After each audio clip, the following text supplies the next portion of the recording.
Welcome to Daddy Debates, brought to you by musicfootballfatherhood.com. Sam and JJ aren't here today, but we have a very, very special guest, Elliott, who is one of the MFF writers, and we're going to get into some interesting topics.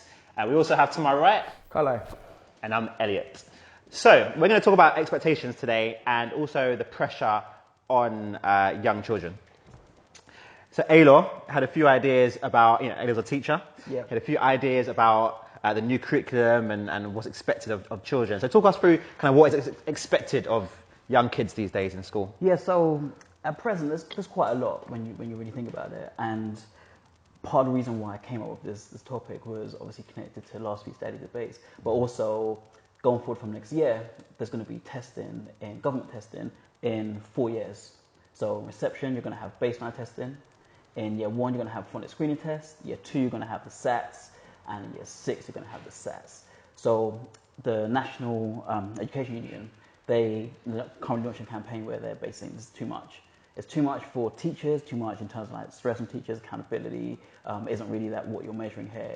It's more another measure that isn't really going to benefit the kids. But then there's also a wider argument when you look at like mental health amongst like young people today, when you look at social media and you look at how much they are aware of what's going on. Do they really need that stress? And for me, being a teacher, I've seen that stress in various ways, but I've also seen it being mitigated by teachers and parents. But then even as parents ourselves, how much pressure are we putting on our kids? To go back to the expectations argument, no parent wants their child to not do well. So even if you say, I don't think the stats are important, you still want your child to do well. So how much pressure are we putting on our kids as well? And I'm torn on this because I kind of feel like the school system puts a lot of pressure on children, and that's not necessarily that's not a good thing. But ultimately, I was raised with an expectation that I was going to do well in school, that I was going to study really hard and do well in my exams. And I don't necessarily think that's a bad thing either. And I guess the question is, how much pressure is good for young children? Is a little bit of expectation, a little bit of pressure a good thing, or is that a bad thing? And as fathers, what is our role in? Yeah, that's a very good question.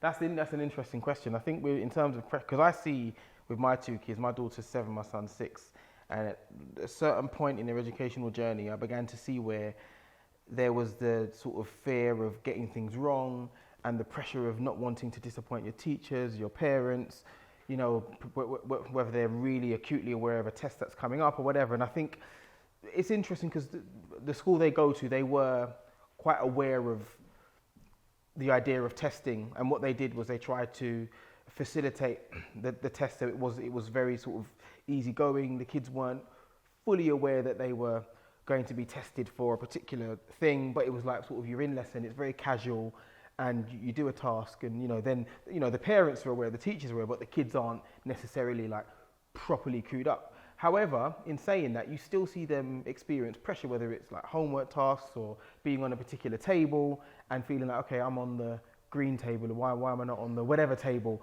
And they do pick these things up very quickly, even if they're not told. They do read the room and understand what's going on. And part of me is like, okay, like you said, you do want your kids to do well. That's it's ingrained, isn't it? We want our kids to do well, but at the same time, I don't want them to be afraid to make mistakes, and I don't want them to feel like if they don't do well at a particular stage of their educational journey, it's all over. It's a be all end all. I'm thinking like year 2, year 6. I mean, when I was in year 2 and year 6, I was like singing songs from adverts and like just, do you know what I mean? Like playing video games and just going to the park. Yeah. Playing Kiss Chase. They're Knock Down Ginger, all them games. Sorry, Dad.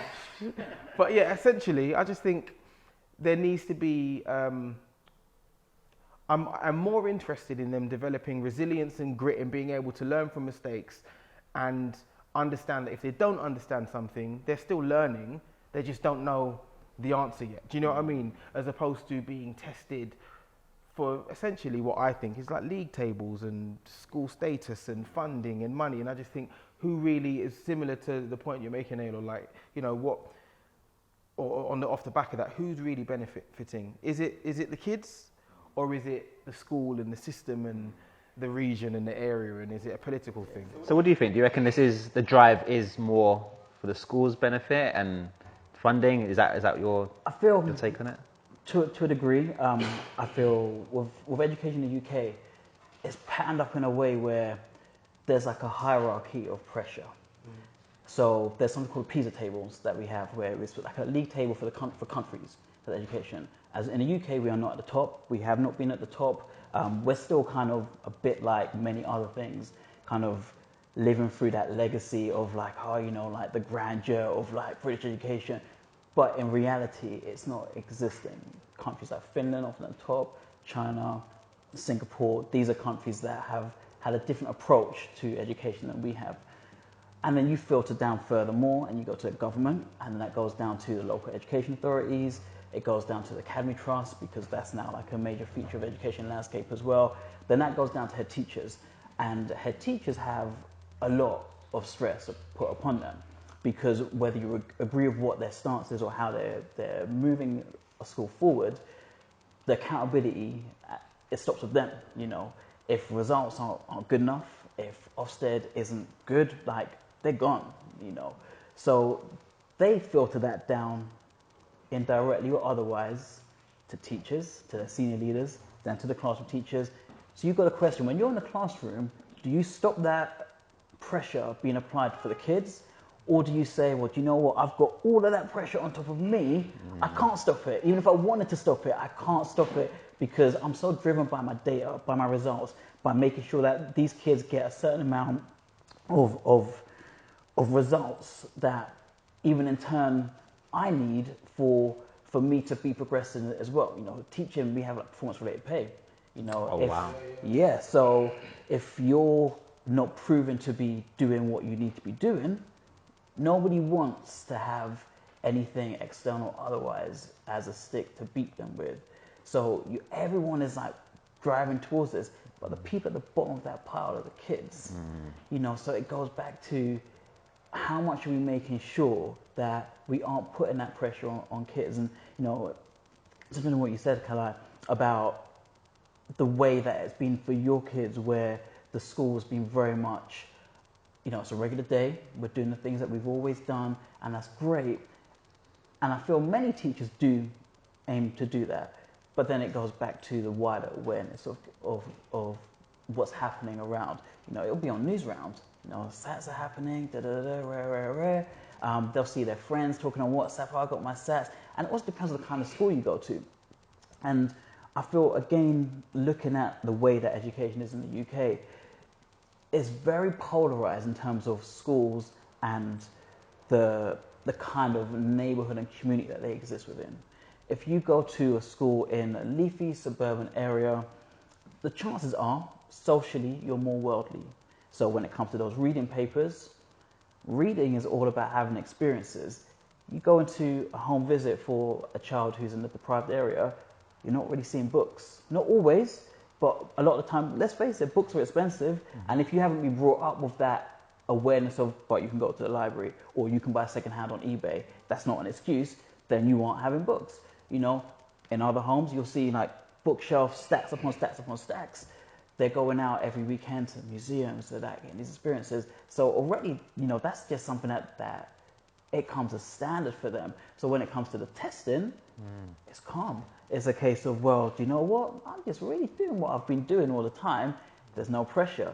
When you've got other schools that maybe have more challenging cohorts, and those teachers are faced with challenges where they're kind of trying to go against the grain of what may be happening in terms of the wider environment, it makes it very difficult to say it's business as usual, because you're playing catch up from day one. You're playing catch up from reception almost, in terms of, okay, I'm trying to make sure that you are where you should be, and you won't always be there. So, you know, going back to what Elliott said, that level of pressure is, I think every good teacher aims to mitigate and shield their students from that pressure.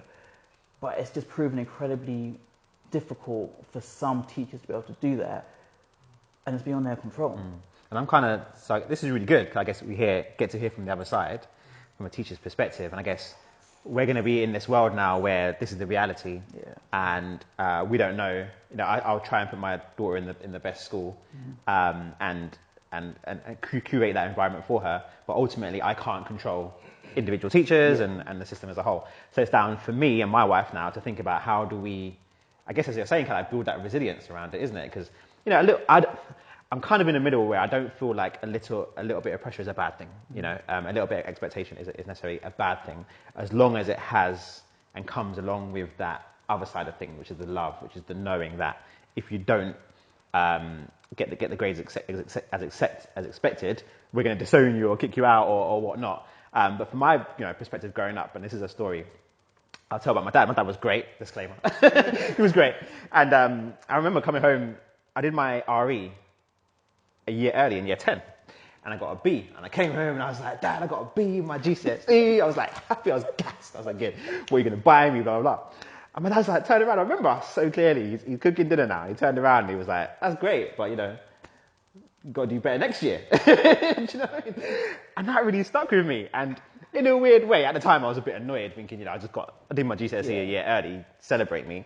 But at the same time, knowing that was a time of my life where I guess I was experimenting and whatnot, I needed that guidance and that kind of that person at home just to say, you're doing well, but don't feel like you can now relax and stuff like that. And I guess the question is, so we know when they're really young, that pressure is there, we need to build resilience. As your children get older, do you think it then changes? Is there a bit more expectation put on your child when they become a teenager? Like, how do you feel about that? I guess so. There's more pressure, isn't there? I guess the pressures are greater. They then start to become young adults. They have different friendship circles.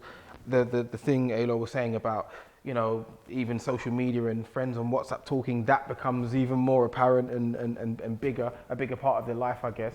But, things, I guess every generation has said that things were different in the past to how they are now. And we all do it. And I think they probably were, but as a humanity, we evolved. But we're just getting old. Exactly. But I look, but it's true. But the thing is, I do feel like when I was their age, like things, like there were distractions and there were pressures. And the same thing, like I came home with good grades. My dad would be like, well, that's one subject. What about the other ones? Okay, well, yes, again, you got to do better next year. And that might be an A, but what about the A? And I'm like, oh my goodness, Dad. But I feel like I do feel like there's so much more pressure now. Think about it. We grew up in a time where we were like, I would say we're digital immigrants to a degree, because I remember creating my first Yahoo email address. I remember when I was like, oh, what's that? That's like a search engine where you can create an email. Oh, right. And I did not know about that beforehand. And I was probably maybe like 16, but my kids have grown up and that's all they've known. So I feel like by the time they become a teenager, there's just so much more expectation, and teaching has changed. I do believe there's a great. I think what's good is there is a greater focus on the whole idea of the Every Child Matters agenda, and I guess socially and educationally, we're trying to figure out different ways to engage children across the spectrum. There's still a lot of work to be done, but I do feel like by the time they hit teens, just the pressure to think about, when they get to sixth form, there's a massive pressure to start thinking about universities. And one of the schools I worked at several schools, and one of them, particularly, it was like there was a really massive focus on UCAS and, what you're going to be doing next. And I think I was a part of that agenda where it was like pushing the whole idea of, what's your vision and where you're going to be and what you want to achieve. And a couple of years on, you turn back and you look at some students and you talk to them, and some of them were like, I just didn't know what I wanted to do. And I look back and I think, actually, I didn't know what I wanted to do either. Do you know what I mean?